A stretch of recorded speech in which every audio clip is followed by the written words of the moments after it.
తాకట్లో ఉన్న బంగారాన్ని విడిపించి ఆ రోజున మార్కెట్ ధర కట్టి మిగిలిన డబ్బును మీకు అందిస్తుంది కొమ్మూరి గోల్డ్.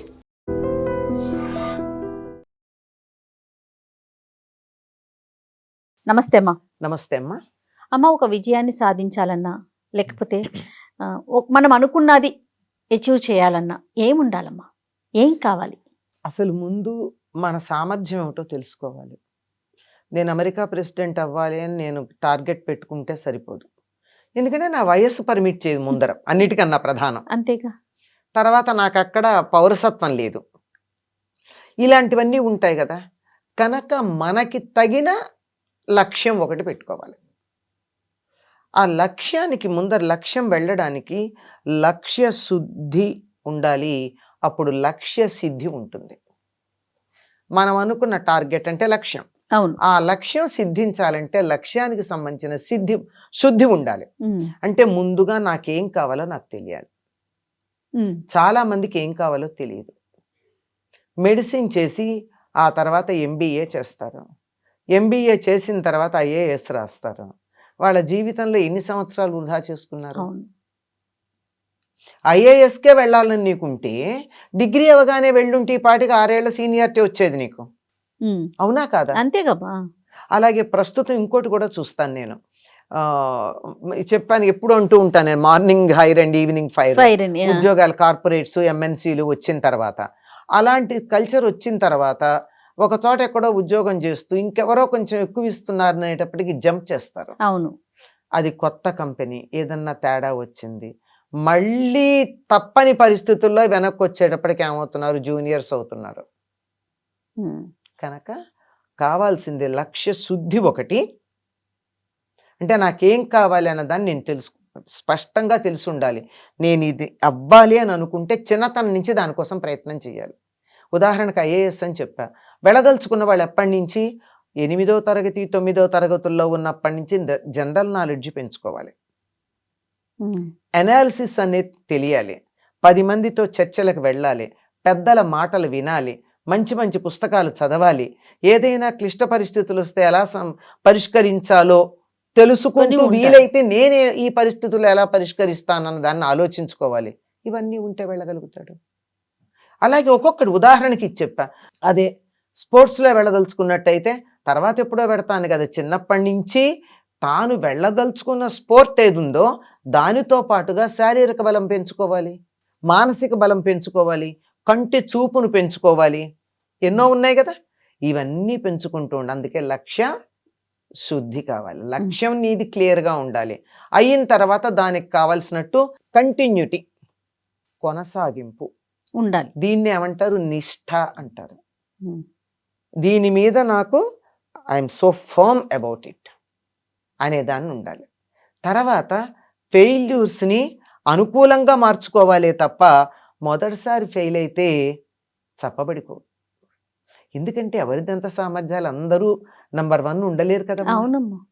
అందువల్ల మొదటిసారి ఫెయిల్ అయ్యామనుకో, ఎందువల్ల ఫెయిల్ అయ్యామన్నది ఆలోచించుకుని దాన్ని సాధించటానికి ముందుకెళ్ళాలి తప్ప నీరసపడిపోకూడదు, నిరాశ నిస్పృహలకు లోను కాకూడదు.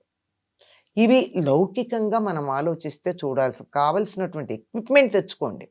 ముందర మీకు అందుబాటులో ఉన్న లక్ష్యం పెట్టుకోండి, మీకు తెలిసిన లక్ష్యం పెట్టుకోండి. దానికోసం ఎప్పుడు కూడా పక్కకి వెళ్లకుండా దాన్నే కొనసాగించండి.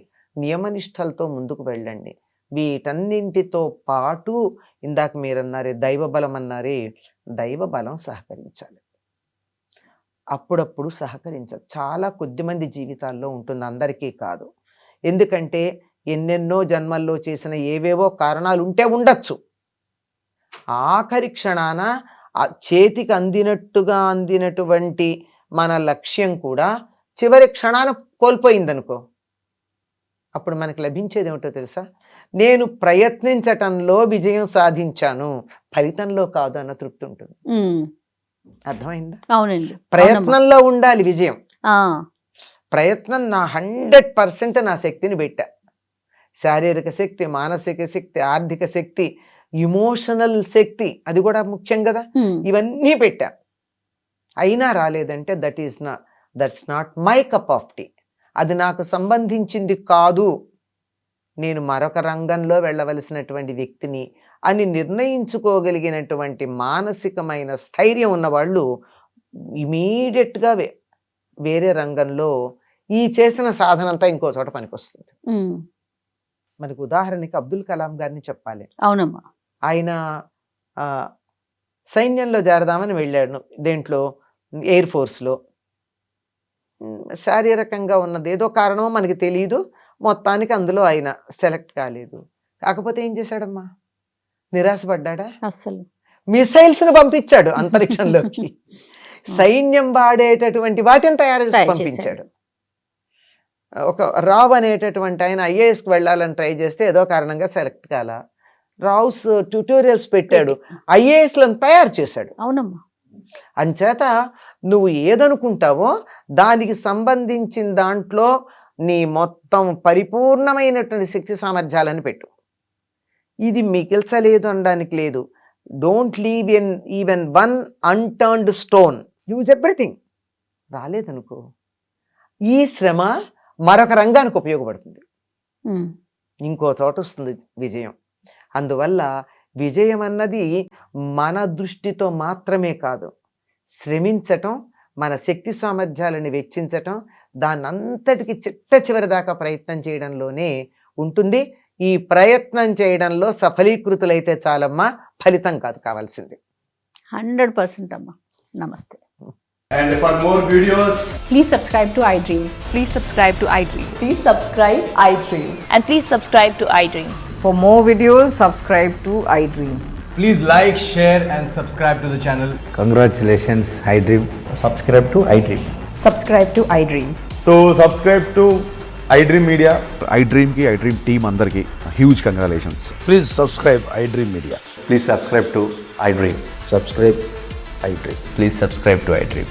iDream అంటే నా కళల ఛానల్ను సబ్స్క్రైబ్ చేసుకున్న నోరు తిరుగుతలేదు, మీరైతే గంట గుర్తు కొట్టండి. For more such videos, please subscribe to iDream. Subscribe to iDream. Please subscribe to iDream. Please subscribe iDream Media. Please do subscribe to iDream. Please subscribe to iDream Media. For best entertainment and information, please subscribe iDream. And don't forget to subscribe to iDream.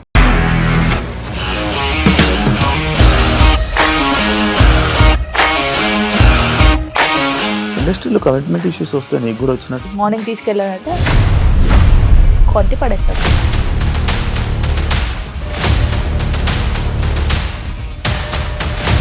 ఒక్కళ్ళు కూడా చూడలేదు ఈ cinema అని చెప్పడానికి కూడా చాలా ధైర్యం కావాలి. అది నిజం కదా, దాంట్లో ధైర్యం ఏంటి? ఇది నెక్స్ట్ డే ప్లేట్ మార్చేస్తే తప్పు కదా. As of now, we are comfortable this అని నేను అనుకుంటున్నాను. రష్మిక గారిది మీది ఒకే ఊరంట కదా.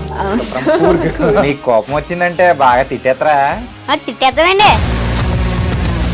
నిజంగా గేమ్ ని ఎలా చేంజ్ చేయగలిగారు? ఏపీఎస్ఎఫ్సి వాళ్ళకి 6 నెలల్లో నేను 6 లక్షలు కట్టా. బిజినెస్ చేయాలనుకుంటే it is as difficult as riding a tiger.